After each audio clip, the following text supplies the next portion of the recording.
It's being recorded.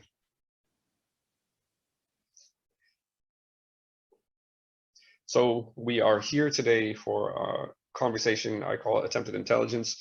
Today we have a guest via technical intermediation in Edward Dottin. Now, Ed... You're not allowed to say Zoom. Zoom? I can. I mean, it'll probably be tagged on it, but hey man, don't you like poetry? Mediation? Yeah, whatever. Okay, it's Zoom. Go ahead. What? So sorry, man. Start again. No, I'm not starting again. Oh man, that was funny. So Ed and I have known each other, I believe was it 99? Oh no, I had to be before that. So, well, when were you in first year university?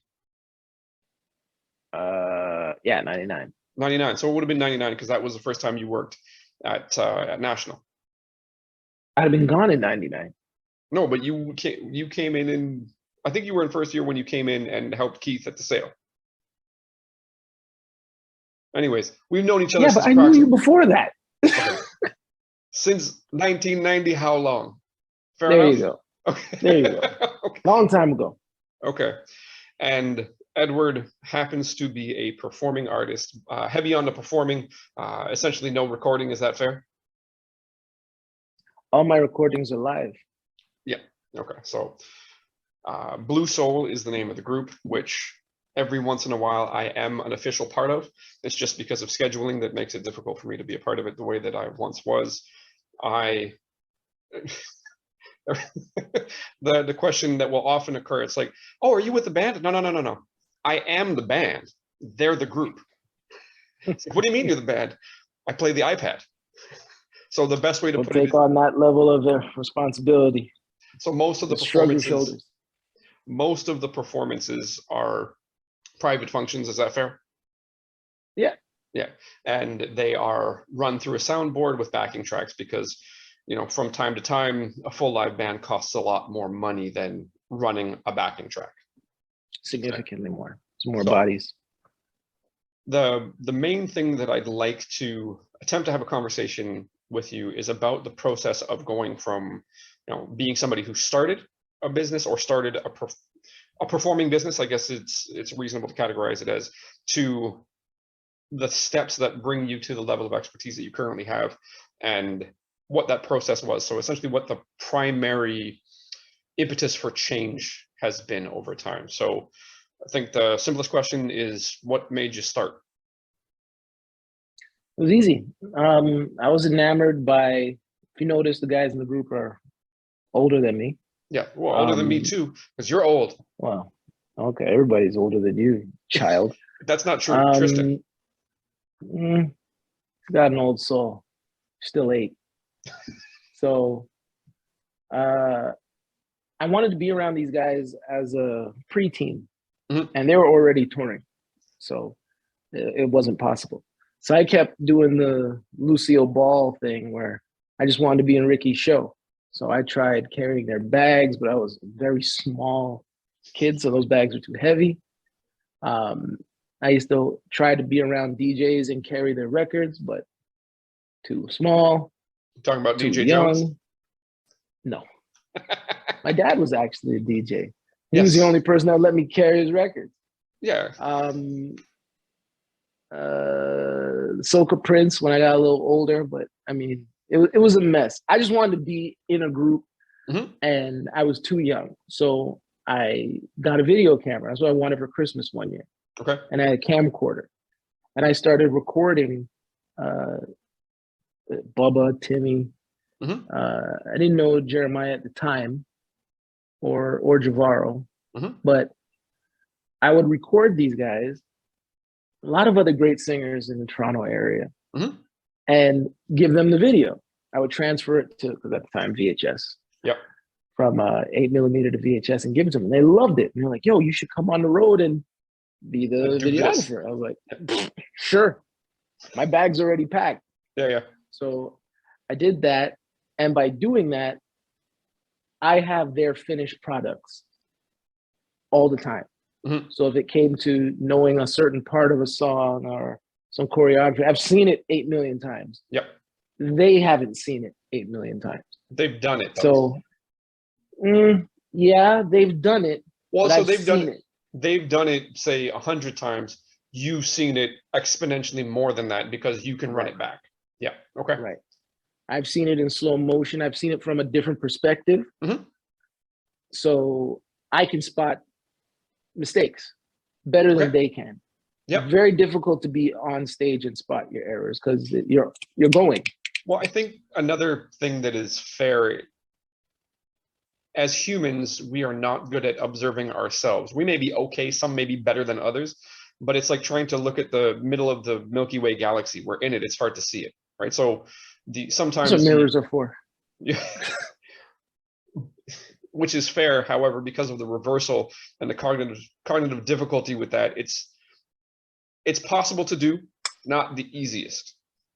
Yeah, right. You learn how to do it over time. An external observer sometimes is better at it, and when you have a lot of practice observing the errors of others, you may be better at identifying your own from time to time. Is that fair?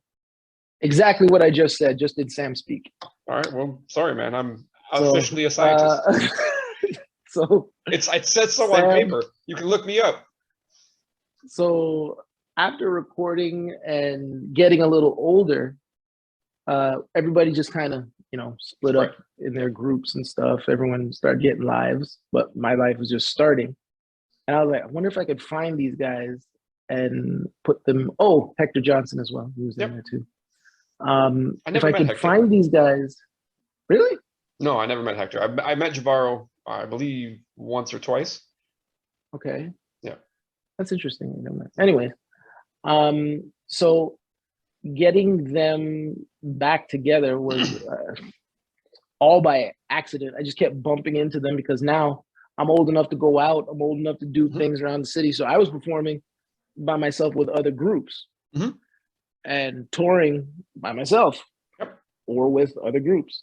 And then we just started, bumping into each other because, Toronto's a big place, but not a big place. Right? Hey, man, I don't know if I've ever said this officially in a recorded setting. I'm from North York, and many people would say, "Oh, that's." It wasn't a mega city, and what I'm simply going to point at is it's not a large place. There's a lot more people than there was when we were younger, but it is not a large place. Sam, what, man?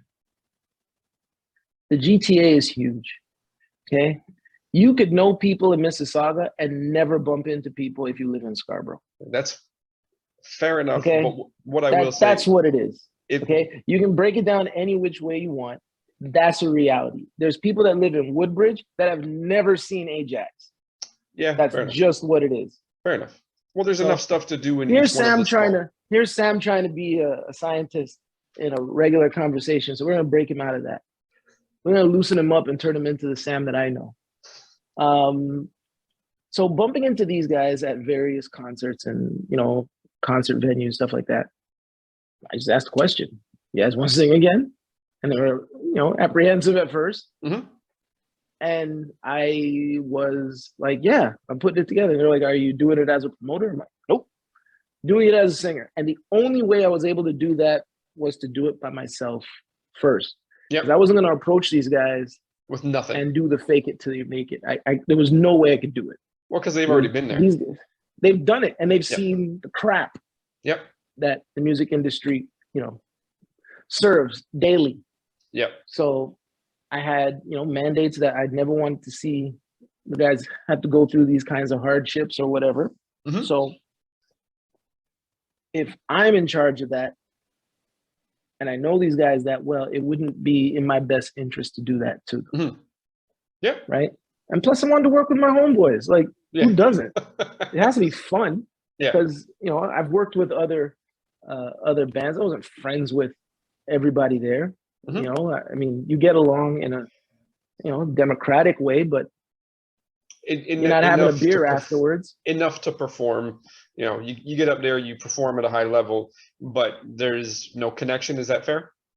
None. Yeah. It's like the band Kiss. Gene Simmons doesn't hang out with everybody in Kiss. Yeah. Well, he doesn't have to. For what? Yeah. You got to know what time to be on stage. Yes. So I got them back together, but what I didn't have was a personal means of setup and a Mhm. personal means of how to run the show with brand new people. Yeah, So it was easy for me to select people to that could perform. sing, Yeah. right? But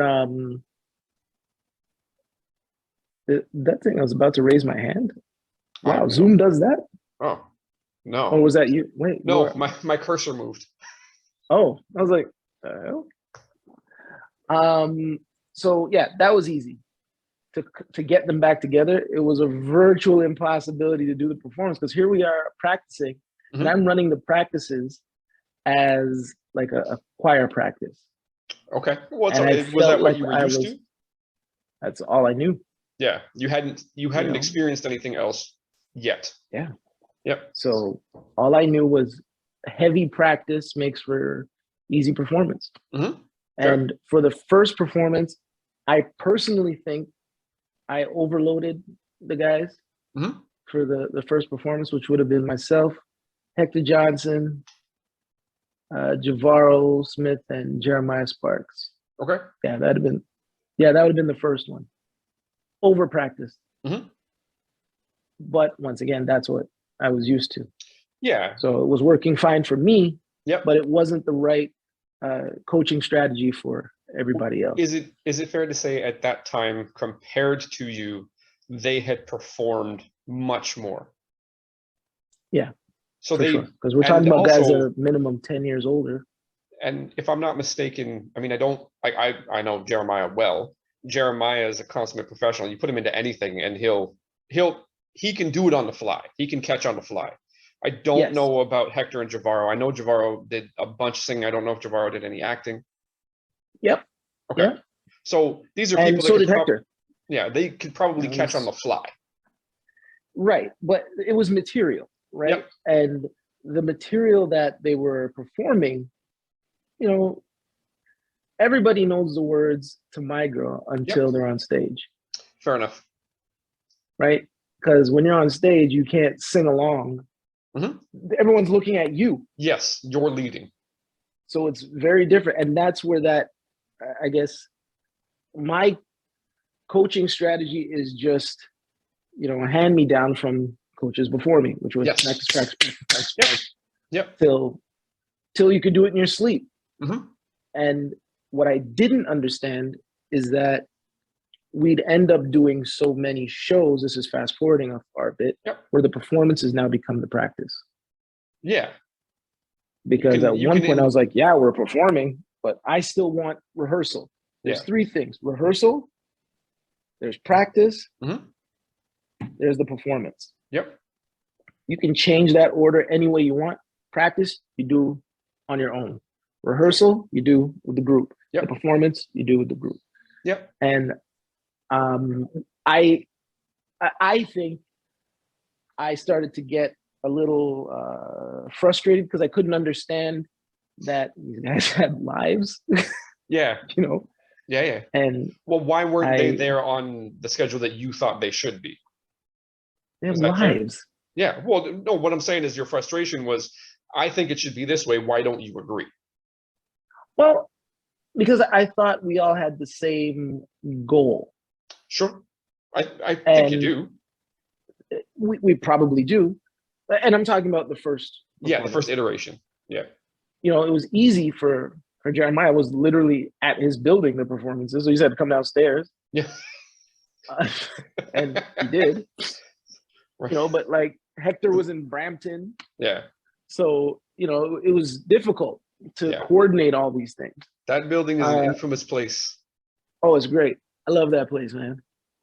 That is yo, wow. Just thinking about these guys make me smile. Yeah. But the rehearsals were very long to me, Hmm. and it was because of there's too much load Yep. on the material. Okay. And what I found as we got closer and closer to the performance date,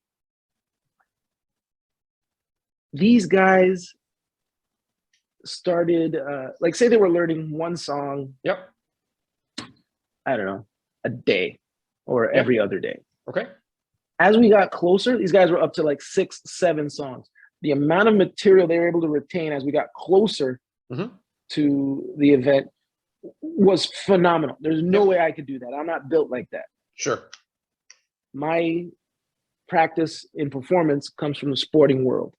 You can't get good 3 days before the game. No, you can't. I think there may, well, part of it may also be the variability of a sport, because so many other people have competing interests, right? So you're trying to score, somebody else is trying to stop you. Whereas a performance, you're all literally attempting to do the same thing. So it may be a more constrained environment. You've been to a Blue Soul show, right? I run. There's defense. There's defense. You know, like my problem, and at this age I'm able to say it, is you can't, music and sports, both types of entertainment, especially the way we did it. Sure. Very different when it comes to practice rehearsal. Yeah. The mindset for sports at the time, not now, because you know people's emotions are a little different now. You can't. Well, I don't know if their emotions are different. Maybe the details of the perspective are different. Emotions are different, and anyone that wants to dispute it, they can get at me. Emotions are, people are way more sensitive now. Certain things you can't say, certain things you can't do. You can do them. You just pay a different price. No, you can't do it. Even if I'm saying you can't do it, you can't do it. There's things you can't say in a rehearsal that my music teacher in high school could easily say, and get away with it. What I will note is that when looking back on the things that I heard, the things that were said to me as an individual, as well as if you look back at movies from the 80s, the way that people talk to each other, if you weren't an asshole, you weren't talking. Yeah, but like, I don't know if there was much politeness. You're looking at that through a filter of whatever this is. Yes, because nobody felt like an asshole then. No, yeah, that's what I'm saying. I think it's a change in the details. Dude, so I'm gonna keep it real with you. The indoctrination of sensitivity. Yeah, I can't speak about it with I can only speak about it on my own species and gender. Fair. Because things have changed. Sure. We've progressed, we've evolved in ways that I'm still catching up on. I'm still educating myself on. Yep. You know, and I'm willing to learn. I'm always willing. Yeah. But I'm older now. Yeah. Yep. So my learning curve may tend to be a little slower. And I'm okay with saying that. I don't know because if it's there's so much rapid change. I don't know if it's slower so much as the most learned behaviors that you have and the things that you have come to find acceptable don't necessarily match the current, software package. That's why it's learning slower. Sure. Because you have to unlearn a bunch of things that fair enough. You didn't really look at as right or wrong. It's just what it was. Yeah, if my high school music teacher throws a ruler at me, nobody looks at her and says, "Oh my God, she threw a ruler." They're looking at me like, "Wow, you made that woman throw a ruler at you." Good old victim blaming. But it's unclear who the victim was because maybe you did say something to her. Who knows? I wasn't 100%. That woman was anything that woman ever did to me. She was 100% in the right. Fair enough. And I thank her for that. Mm-hmm. Bad thing is, if I have to point out some negative, like I said back then, you could rehearse somebody to death, and I can't guarantee, now that I know what I know about psychology, that it's always effective for every performer. Yeah, you just to touch on that. You have 2 undergrad degrees or 3? 2. 2, and are both psychology? No, one is psychology, one is music. Okay, so the psychology one, it was just general psychology. It wasn't specialized into any branch. Is that fair? Yeah. Okay. And the reason I ask is because I am accidentally fairly preferential to cognitive psychology. Mm-hmm. And that's heavily in relation to my thesis supervisor, Dr. Sandra Montero, who is a cognitive psychologist, also the stuff that I'm interested in. I'm interested in teaching and learning. So cognitive psychology seems to be the branch that's the most useful for that. My issues with cognitive psychology is that it I only didn't ask. works. It only works well if you're able to work with people one-on-one. Yeah, And back then, there was no one-on-one. sure. When it came to sports, Yeah, like everything changed as I started getting older. yeah. You practice as a team. Hmm. You rehearse as a team. You Mm-hmm. practice on your own Yeah. when it comes to music. Yep. And you better come to rehearsal prepared. Yep. You understand? So things changed over the past 20 years where now rehearsal became practice. Mhm. So performers stopped doing things On their own. until rehearsal, Yeah. So they weren't treating that as practice. So essentially what that would say is what you're seeing is people getting less reps in total because they're Right, but treating these things different. I can't tell you that's right or wrong. That's the problem. Yeah, And this is observing something. where I'm observing it. And what I went through with, once again, sports and with performing on stage Mhm. is it was beneficial to me and my mindset at the time. Mhm. Practice yourself into the ground, which may mean you get a couple of, you may get hurt. I'm not going to say you get injured. You may get hurt, but you're always playing hurt. If you play hurt, toughens you up a little bit. You get used to it and maybe more adaptable. Yeah, you're a better performer altogether because you can adjust to things. It's the adaptability. So the novel pressure of maybe strain on your voice, maybe even back pain, something like that. The ability to manage that and still get the output makes you more adaptable. It's called adjusting. Yep. Because anything can happen. Yep. And it does. Where we could be having a conversation backstage that gets heated enough where oh shoot, I got to sing in a half hour. I should probably not be yelling and laughing. Yeah. Well, also so now when you have to learn. I was gonna say, when on stage, some of the things that happen in front of us are very interesting. Like, no details are required, but you see some interesting things because so the performance is always high level, it's always quality, but so that's stable. So, but the audiences are highly variable. That's the defense. Yeah. And sometimes you have a cold crowd. Yes. Sometimes you have a polar opposite to that. You walk and these people are like, they're ready to go. You could sing Mary Had a Little Lamb and the place will explode. Tiny bubbles? Oh man. Ew. Don't worry about that. And I feel not sorry for, but I now have compassion for this next generation because I don't know how they're gonna make it. I have no clue. What I would think say at this point we'd be able to optimize reps, and the school of thought right now is low reps, hope for a good performance.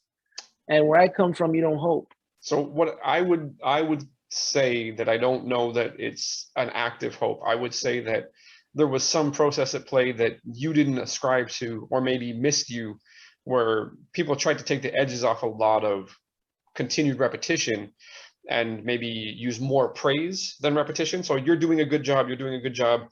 So the people thought that they didn't have to go and work on it. So maybe the self-critical mechanism wasn't there. And then they believe they put in enough reps. They believe they're good. So they go on thinking they're going to do good. And then the crowd tells them otherwise. Well, here's the problem. The defense is your competition.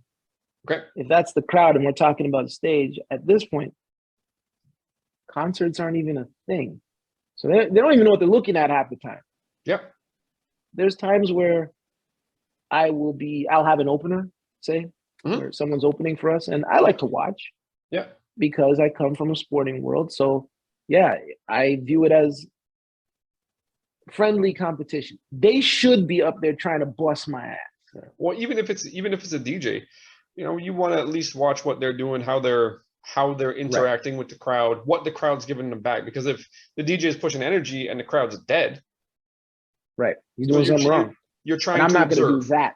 Yeah, I gotta observe because to me that's at my core. I'm sports first. I think it's the frame that you use well. That's what I am first. Yeah, sure. And competition is something that, unfortunately, it drives me too much. So I've been trying to backtrack on that, because we live in a world now where everybody get a trophy. How many goals you score? Hey, we're not Eddie, keeping score. Do you know how many trophies Eddie? I have no trophies, world's man. Changed. I don't have World's trophies. Changed. I got trophies, but when I look at them, every trophy I have, I work my ass off for. Yeah. I don't think I ever want, because I don't have, say, for baseball, I'm not 6'4", 265 pounds. Yep. For basketball, I'm not 6'5", 220. For singing, I'm not Justin Timberlake that could just win for showing up. So I have no choice. The people that can do it without getting the reps in, God bless them. I, unfortunately, got to do it that way. So maybe the if you don't want to play that way, don't play that way. maybe the pop culture model for you, the pop culture model for you would probably be closer to Kobe, because Kobe, in his own words, he's like, I have the God-given tools that way. I think the way that Kobe put it about himself, he said, I was athletic enough, I was fast enough, I could jump high enough, but I wasn't the best at any of those things, so I had to do it through work. Right? So well, the issue I have with Kobe saying that is him saying he was fast enough. The things that he talked about, except for the size of his hands, he was in the 95th percentile of. Sure. So what difference does it make? He's talking about fast enough. He was like the third fastest guy in the league for most of his career. I think for him, that was probably related to the work he put in, though. Right. I don't think even with him, the amount of work he put in may have retarded his progress. Maybe in some ways, but I'm sure his speed started to, go down when he was waking up at 3 a.m. to go do a 35-mile workout, and then start his practice, his one-on-ones, and then go off to a team practice, eat, take a nap, and go back to ride. Like, what are you doing? But I understand the mentality. That's what I'm saying. The mentality, I think the mentality maps well. So using that as a pop culture frame to talk about the mentality you're talking about, put the reps in, because you don't have it in a natural. You have enough natural stuff, but not the top of top natural. Enough natural to get in the league, but there's no way you can win. I can't win championships just waking up in the morning. I can't. Yep. There's guys that came in. I don't know how this turned into an NBA discussion, but there's guys that I'll bring it back. Just finish up. And I could just sit there and marvel at them. I could name a bunch of names that, oh my God, if they just practiced. You mean Vince Carter? They would be. I'm not going to say the whole Vince thing, but because I don't know what Vince's practice schedule was like, but I never saw Vince get exponentially better. Yeah, I think if that's fair. What I think you saw with him was a stabilization of skill. Well, and a stabilization of skill over time. So his longevity probably came with increased work effort at a later point, or at least that's the argument I make. I think what happened is you saw a major decrease in minutes played, which probably also meant a decrease in practice time. As you get older, I mean, you're not older yet, but as you get older, things start to hurt a little more when you wake up. And, I get it. 22 years is a long time to be playing at that level, but was he playing at the New Jersey level? No. By the time he got to Dallas, it was, in my opinion, for that, over. But I think the core of us going back and forth using those as examples right now is the work ethic and having enough natural gift or enough natural ability to have it be trained and use that to improve your expertise. 100%. Yeah. So I'm not Josh Smith. No. So the other thing that you were noting early on is you had a certain mentality towards how you were trying to organize the other singers and bring them together. and you realized that it wasn't working the way you hoped it would, right? So you had to change tack. Because all I knew was what my teachers taught me. Yeah. And it wasn't right. Well, the For expected outcome from that behavior didn't come, and you were wise enough to notice it and say, I need to do something different. I had to. Right. So because I would have driven them into the ground, which would mean they don't want to go to the show because Eddie's the angry, practice me too hard tyrant. And I get it. That's why when I was watching The Last Dance, I get it. Yep. Like, and I'm be honest with you, you know this. I wasn't the biggest Jordan fan. I was a Jordan fan, but I wasn't rooting for him. I was. At the time. Yeah, I definitely was. I always wanted to see the underdog win. Right. And these guys were the bullies, the whole, like, they tried to act like Detroit was the bullies. The Bulls were let me tell you something. When Michael came into the league, he came in bullying people. And I was like, damn, somebody got to be better. And no, nobody was better than him because he had that mentality. He wanted to win, and he would bleed for it. Yeah. And most people don't want to. And one of the interesting things is you can want to be the best. You can want to be the top of all time, and you can be willing to bleed for it, and you can still be mediocre. Yeah. So you can have that attitude and no skills. So people will admire your work, but your outcome won't be what you want. It's too bad for them because winning is a beautiful thing. Yeah, I think to be okay with losing to me is like, why are we playing? Yeah. I don't get it. I don't get it. Yeah, and that's the deal. It's okay if other people are okay with it. Well, I think what you're came here to get a sweat. What you're noting is the capacity to be somewhat metacognitive, right? So you can look at yourself and think about your thinking well enough, and that's something else that we should touch on a little bit. So the ability to identify that the thing that you thought was going to work didn't work the way you thought it was. So you saw that you saw a difference in prediction and outcome. So you're like, I need to change something. You didn't know what to change, but you need to change something.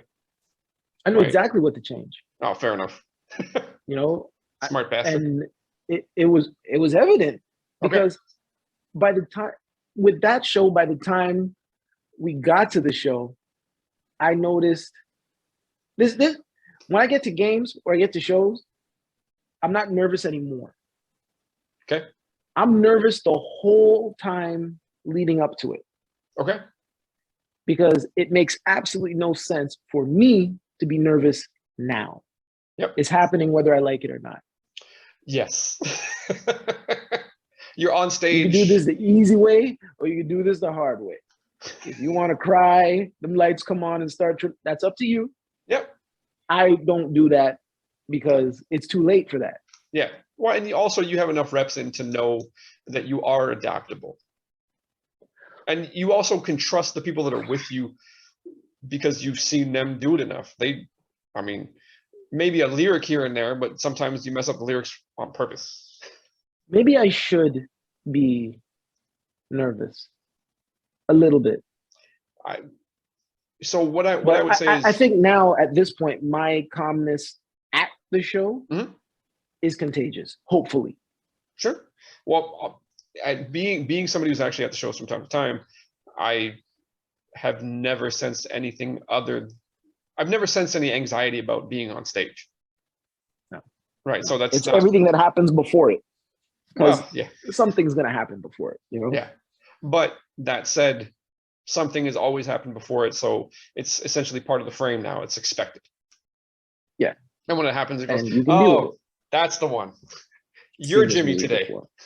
Yeah. And I think you need these things, people talk about playing with, I always say play hurt, don't play injured, because I say that now, but we've all played injured. Back then, things were different. So I think everything's different now. And I'm learning that everything's different. That's okay. I think we knew nothing of hydration back then.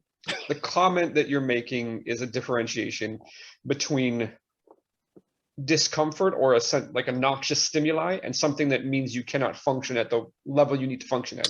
So an injury means you can't move your right leg well enough to play a game or get on stage and move around. Playing hurt means your hamstring is sore as analogs. Right. Yeah, like you can dance, right. Just don't make big steps. But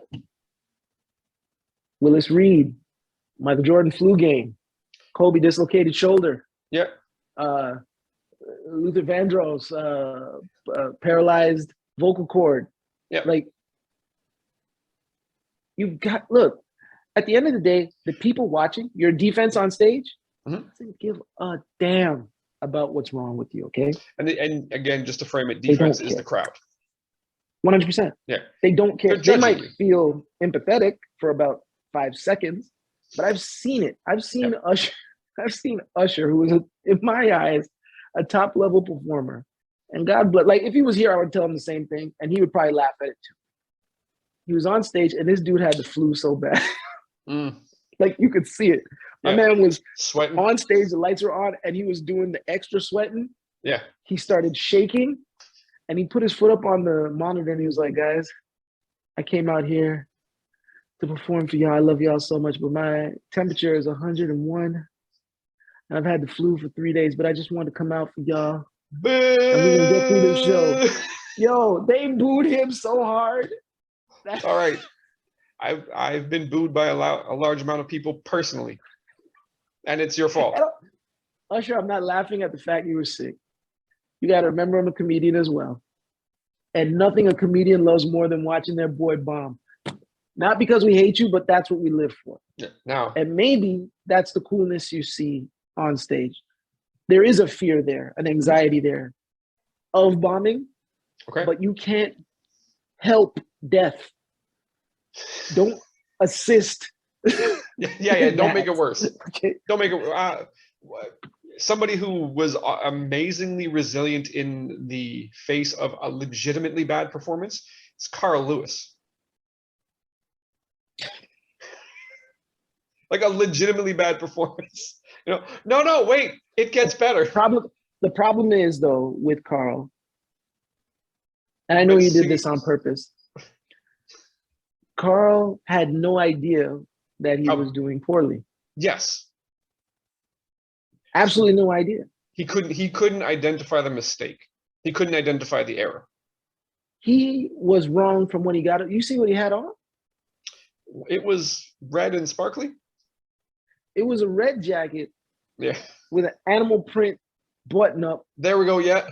Yeah. And then like some, I mean, it's so long ago. I think he had on some beige slacks. And it was lip gloss. Was a New Jersey Jets, Chicago Bulls, or not Nets, New Jersey Nets. In the old stadium. Chicago Bulls. In the old stadium. Yep. And it was such a it was a mess before he grabbed the mic. Yeah. So, which leads me to believe the people in his camp didn't help. Yeah. So what that does is it actually relates well to the main finding of my thesis, which was if you don't know you're making an error, you will continue to commit it when the opportunity is there. But if you can tell that you're making an error, you'll correct it. But if you can't tell you're making an error and somebody tells you that you made the error, you can learn really fast. So I think the highlight from your experience of going from, starting Blue Soul, noticing that things weren't going the way you wanted to in things like rehearsals, just because of how the guys were responding, you noticed a difference between desired outcome and actual outcome. So you said, okay, I know that there's something wrong here. When you're on stage, you're paying attention to the crowd and the feedback the crowd's giving you. So you're judging, okay, do I need to speed up the tempo? Do I need to drop the tempo? What's going on? If it's a wedding performance, are they serving dinner, right? If they're serving dinner, why do the fast stuff? So it's the ability to identify errors that it helps you improve skill. And also because the outcome for performance is crowd engagement and crowd enjoyment, right? So you've got to pay attention. There's levels here though. Sure. And what you're speaking on right now, I think is where I was, well, outside of this pandemic, 5 or 6 years ago. Okay.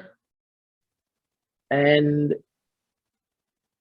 you play until you get to a point where you're sorry guys, trophies over there. The scoreboard tells you when you start to become, the best of the ones around. Yep. You can't keep playing the defense. Earth, Wind, and Fire is not gonna go sing 9 Elvis records because the crowd liked Elvis. Yeah, fair enough. It's not happening. Yep. They're gonna make you play their game. Okay. You got to play the defense till you get to a certain point. When you become a perennial champion, and now you're the target, you got to make the people play your game. Okay. So that's why you see now, I mean, you've seen the evolution of it. For the most part, the same, 20, 30 songs, depending on time. Yep. You could pick them up on what they would be. You could. And if you were to pattern it via energy, it kind of does this. Yep. There's what. Yeah. Now, I enjoy cognitive dissonance. I enjoy doing like a bunch of soul records and then scaring people with a country song that they like, that they are not expecting. Yep. And when you do that and you do it effectively, now you could do whatever you want. Yeah. So it's over. The game is over.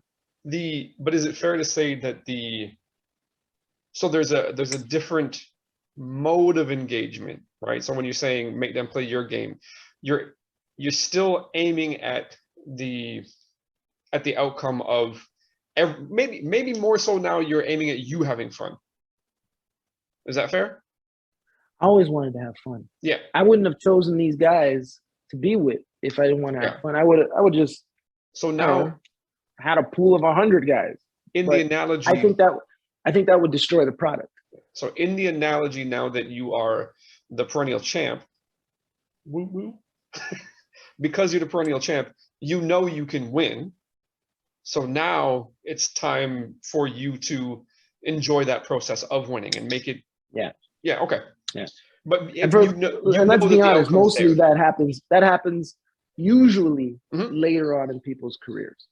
And if that happens too early, the adaptability is too solidified. You're not as gelatinous in your ability to kind of form around problems because you are a champion early. You think everything's going to be that way forever. Yeah.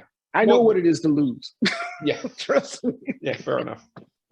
So I think the deal is that the novice is probably a little bit more rigid, whereas the expert's more adaptable. You would hope. Yeah. But a good student is look at Tristan. Yep. I mean, Tristan came on just watching.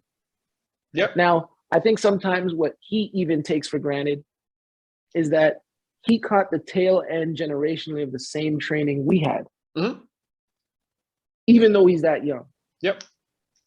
So training him in that way, super easy. Super, super easy. And initially, he was so open to learning. Like there was no pride involved. And come on, this is artists we're talking about. We've had dinners with artists. It's not always fun because everybody's pride is bigger than the room. And Tristan never had that. No. Not saying that the other guys are welcome to have it. Yep. They got the war stripes to say, I'm a veteran. Well, it's legit. You know what I mean? Yeah, for sure. Yeah. For sure. So you can't tell a Jeremiah Sparks anything. What the hell can I tell him? Well, what he's going to tell you is that the problem is you get milked on your car insurance. Like, what am I going to tell? But like, my hours can never match the guys ahead of me. I can't tell Billy Davis anything. Yeah. I can't tell Billy anything. What am I going to tell Billy? You mean the multiple? I can't tell. Come on, man. No.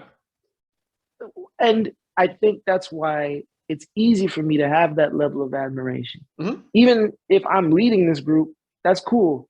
But I have such admiration for the guys ahead of me because of their experiences, because of the things they've had to endure so that I don't have to endure it. Sure.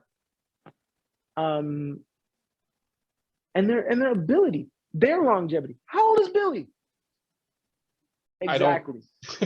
Ageless wonder. I could look it up on Google. You know, like I don't think Billy's not 60.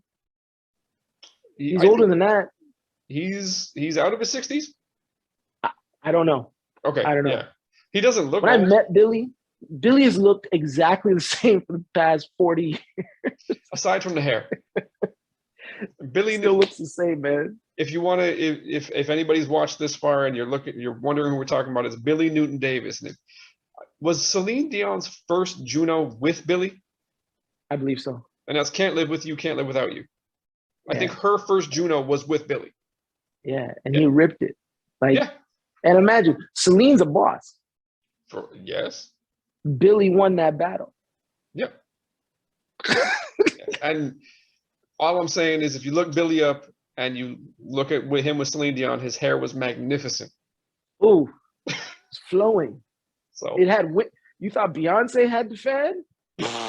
So I think the thing that somebody like Billy was able to do and why you were able to progress in the manner which you did is what you're noting about Tristan as well. So you know that somebody else can identify the mistakes that you don't know you're making in the form of Billy, in the form of Bubba, in the form of Jeremiah, right? And it's that attitude, the willingness to know that you're not completely right and somebody else can help you with that.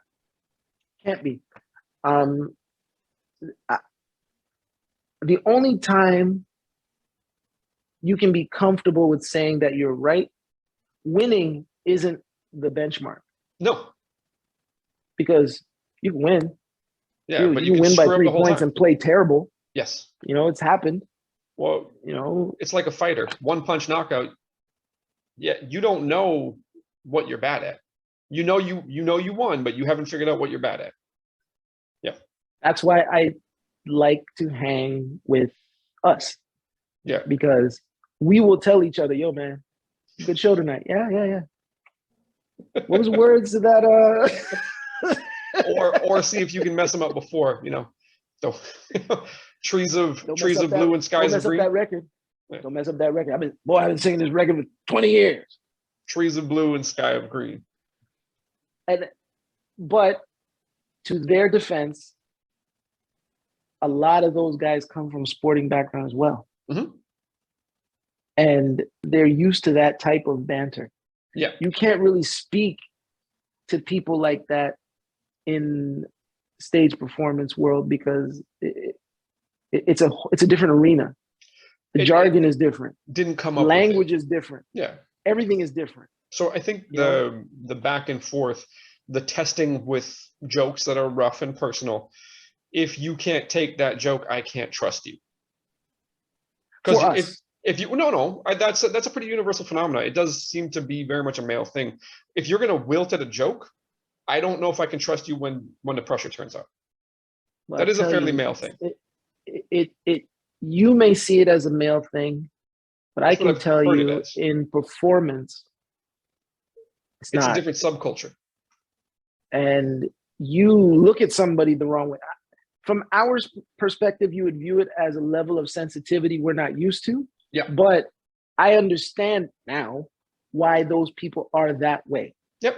My issue is I didn't spend enough time hanging with, and I'm not talking about, us, what would then be our peers. Mm-hmm. For sure. Because our upbringing was different. That's the competition. Why am I having dinner with them? Yeah. That don't make sense. Yep. But things have changed. Things have progressed, right? I can sit down with these groups now and have a conversation because I'm confident in what I do. They've been confident in what they've been doing. Yeah. You have Jordan's mentality and people make fun of LeBron's mentality. Why is LeBron's everybody's friend? Different time, man. I mean, yeah. Why not? I think it would have been pretty cool to see Michael Jordan, Larry Bird, Charles Barkley, and Patrick Ewing sitting at a dinner table together. I think that'd be pretty awesome, but that's not what it was. Well, it's not that it didn't happen. It's just when it did, it was a lot of shit talk. It didn't happen a lot. No, not a lot. There's some people. It didn't happen a lot. It didn't happen a lot in between the Bulls. Yeah. So that says a lot because, and that's where I kind of start to separate myself from Mr. Jordan's thought process. Sure. Because if I'm going to eat dinner with anybody, it's got to be my team. Because we're at war. Why would I not? Yeah. Like you need to know what I'm drinking. Fair enough. You know, and if you see me do something different, we have to be able to police each other. Yeah. Right. And I mean, hell, I'm thankful for the old school mentality. I use it.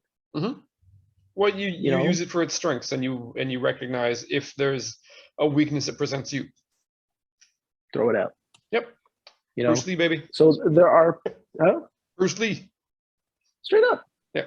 You know, so when I write the book, I think it'll be very confusing generationally. Sure.